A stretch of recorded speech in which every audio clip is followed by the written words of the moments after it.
अस्सलाम वालेकुम फ्रेंड्स, मैं हूं मास्टर जी और इल्म फॉर एवरीवन की जानिब से ग्राफिक डिजाइनर कोर्स की इस सीरीज में एक और क्लास के साथ आपके सामने हाजिर हुआ हूं।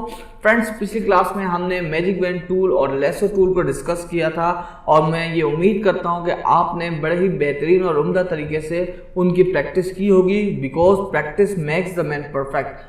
तो फ्रेंड्स, आज जो टूल हम सीखने जा रहे हैं वो इलस्ट्रेटर के इंतहाई इम्पोर्टेंट और अहम टूल्स हैं, क्योंकि इन टूल्स की मदद से आप ट्रेसिंग कर सकते हैं, इन टूल्स की मदद से आप ड्राइंग कर सकते हैं, इन टूल्स की मदद से आप स्केचिंग कर सकते हैं। ये कहलाते हैं पेन टूल। तो बिना किसी ताखीर के इस क्लास को शुरू करते हैं।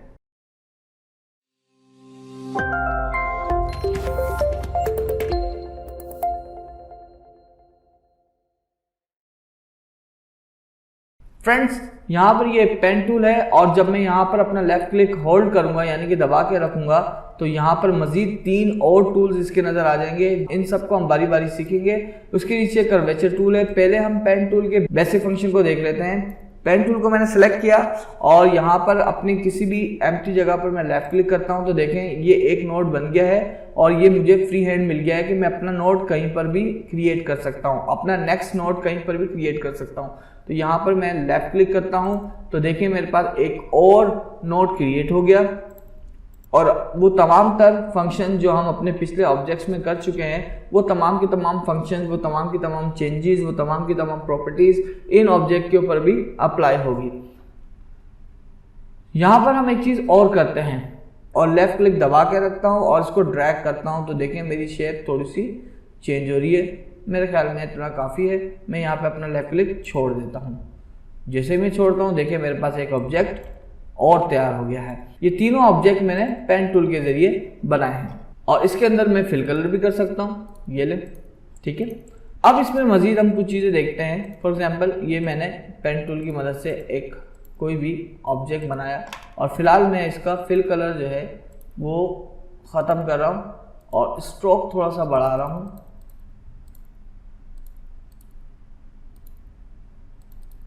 ठीक है। अब हम मजीद टूल्स को भी देख लेते हैं।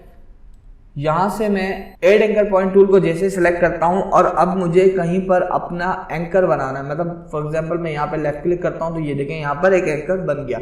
अब एंकर तो बन गया, इसके साथ मैं क्या करूं? एंकर बनाने का फायदा क्या है भाई? एंकर बनाने का फायदा ये है कि जिस तरीके से दूसरे एंकर के साथ हम काम कर सकते हैं। फॉर एग्जांपल, जैसे ये मैंने ये डायरेक्ट सिलेक्शन टूल लिया और इस एंकर को यहाँ से लेफ्ट क्लिक पकड़ के यहाँ पे मैंने ड्रैग कर दिया तो देखें ये चेंजेस आ गई। तो इसी तरह जो मैंने नया एंकर बनाया है उसके साथ भी मैं उसी तरीके से तब्दीलियां कर सकता हूँ। इसलिए हम एक एंकर ऐड कर लेते हैं। उसी के नीचे मेरे पास है डिलीट एंकर पॉइंट टूल। इसका क्या फ़ायदा है? इसका फ़ायदा ये है कि आप अपने ऑब्जेक्ट के अंदर से एंकर को डिलीट कर सकते हैं। फॉर एग्जाम्पल, मुझे ये एंकर डिलीट करना है तो मैं लेफ्ट क्लिक दबाता हूँ, ये देखें ये एंकर डिलीट हो गया। साथ ही साथ वो तब्दीली भी गायब हो गई। क्यों गायब हो गई? क्योंकि ये जो पाथ है ये दो एंकर के दरमियान होता है। जब वो एंकर ही गायब हो गया तो अब अगला पाथ ऑटोमेटिकली इन दोनों एंकर के दरमियान ही बनेगा। इसके अंदर ये जो लास्ट टूल हमारे पास है वो है एंकर पॉइंट टूल। ये क्या करता है? ये आपके एंकर के गिर्द कर्व बनाता है। कैसे बनाता है? फॉर एग्जांपल, मैं इसी को सेलेक्ट करता हूं और अब मैं यहाँ पे लेफ्ट क्लिक दबा रहा हूं तो देखें ये कर्व बना रहा है इसको, ठीक है। इसके अंदर मजीद कर्व लेकर आ रहा है। ये मेरा ऑब्जेक्ट चेंज हो गया। अच्छा, इस टूल को समझने के लिए हम एक और प्रैक्टिस करते हैं, क्योंकि कुछ स्टूडेंट्स सवालात करते हैं तो मैं क्यों ना पहले से इस सवाल का जवाब दे दूं। मैं यहाँ पर अपना पेन टूल लेता हूँ और एक ऑब्जेक्ट बनाते हैं यहाँ पर उसी तरह का जो पहले बना हुआ था, ताकि हमें समझने में आसानी हो। ठीक है, एस्केप का बटन दबाता हूँ मैं, इसका साइज थोड़ा सा मैं छोटा कर लेता हूँ ताकि यहाँ पे नज़र आए और इसके अलावा इसका स्ट्रोक भी मैं थोड़ा बढ़ा देता हूँ। ठीक है। अब देखें इसका जो एंकर है इसके साथ मैं 2 टूल्स के साथ खेल सकता हूँ। ये मेरे पास जो डायरेक्ट सिलेक्शन टूल है हमने पहले पढ़ा था, इस पर लेफ्ट क्लिक करता हूँ, देखें मैं इसको मूव कर रहा हूँ, इसके साथ खेल सकता हूँ, काम कर रहा हूँ। ये देखें एंकर पॉइंट टूल के जरिए भी मैं इसी एंकर को पकड़ता हूं और इसके अंदर चेंजेस कर सकता हूं। तो फर्क क्या है? फर्क आप लोगों को अभी तक समझ में आ गया होगा कि मेरा जो डायरेक्ट सिलेक्शन टूल है, जो इलस्ट्रेटर दे रहा है, वो किसी एंकर को पकड़ के उसके साइज को और उसकी लोकेशन को चेंज करता है। ठीक है, इसकी मदद से आप किसी के साइज और किसी एंकर की लोकेशन को आप चेंज कर सकते हैं, जबकि एंकर टूल के जरिए आप उस एंकर के गिर्द कर्व पैदा कर सकते हैं। ये इन दोनों में मेजर फर्क है। उम्मीद है कि पेन टूल के बेसिक इस्तेमाल आपको आगे होंगे। अब हम इन सबको डिलीट करते हैं और कर्वेचर टूल की तरफ चलते हैं। Curvature tool similar as pen tool है, लेकिन इसका इस्तेमाल ये है कि देखिए पेन टूल के जरिए आप स्ट्रेट लाइंस बनाते हैं। ऐसे अगला एंकर बनाया और ये स्ट्रेट होता चला गया। कर्व के लिए आपको क्या करना पड़ेगा, आपको लेफ्ट क्लिक प्रेस करके उसको ड्रैग करना पड़ेगा।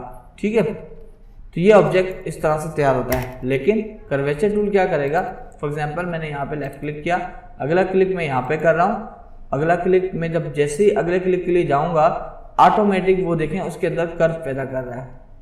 ठीक है, ऑटोमेटिक मैंने लेफ्ट क्लिक रिलीज किया हुआ है। ठीक है, तो ये बहुत ही अच्छा इस्तेमाल है कि अगर आप कोई कर्व ऑब्जेक्ट बना रहे हैं तो उसके अंदर आपको बड़ी आसानी होती है।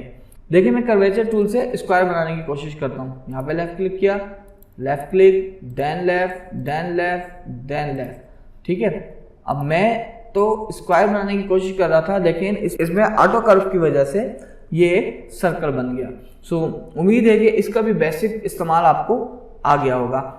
पेन टूल की मदद से आप बहुत सारे ऑब्जेक्ट्स बना सकते हैं, बहुत सारी डिजाइनिंग कर सकते हैं। लोगोस के अंदर ये बहुत ज़्यादा इस्तेमाल होता है, हेल्पफुल साबित होता है। ट्रेसिंग के लिए भी ये बहुत ज़्यादा इस्तेमाल होता है। फिलहाल आप इनकी बेसिक इस्तेमालात करें और अगले जो हमारे प्रोजेक्ट होंगे इंशाल्लाह उसके अंदर ट्रेसिंग भी आएगा, ड्राइंग भी आएगा उसके अंदर, और उसी के अंदर स्केचिंग भी आएगा। तो इंशाल्लाह इसके जो एडवांस फीचर्स हैं आपको वहाँ वक्तन फ़वक्तन मिलते चले जाएंगे। फिलहाल आप बेसिक फीचर्स की अच्छी तरीके से प्रैक्टिस करें। तो मिलते हैं आपसे अगली क्लास में, तब तक के लिए अपना ख्याल रखिएगा। इल्म फॉर एवरीवन के साथ जुड़े रहने के लिए शुक्रिया।